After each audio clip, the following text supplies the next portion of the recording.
വാർത്തകളിലേക്ക് ഏവർക്കും സ്വാഗതം. വാർത്തകൾ ചുരുക്കത്തിൽ. ദേശീയപാതയിൽ ലോറികൾ കൂട്ടിയിടിച്ച അപകടം, ഒരാൾ മരിച്ചു. ദേശീയപാത കാഞ്ഞിക്കുളത്താണ് അപകടം. വാർത്ത വിശദമായി. പാലക്കാട് കോഴിക്കോട് ദേശീയപാതയിലെ കാഞ്ഞിക്കുളം കോഓപ്പറേറ്റീവ് ബാങ്കിന് മുന്നിലുണ്ടായ ലോറി അപകടത്തിൽ ഒരാൾ മരിച്ചു.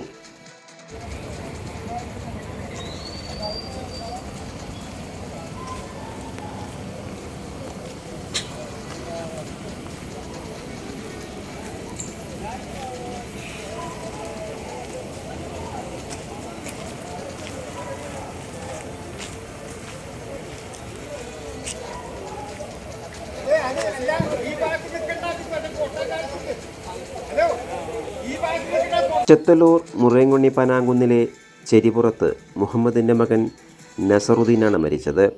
45 വയസ്സായിരുന്നു. അപകടത്തിൽപ്പെട്ട് ലോറിക്ക് തീപിടിക്കുകയും ചെയ്തു.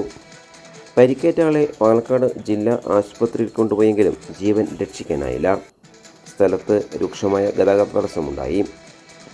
ഇന്ന് പുലർച്ചെ 5:30 മണിക്കാണ് സംഭവം നടക്കുന്നത്. പ്രദേശത്ത് നാട്ടുകാരും പോലീസും ഫയർഫോഴ്സും സ്ഥലത്തെത്തി തുടർ നടപടികൾ സ്വീകരിച്ചു.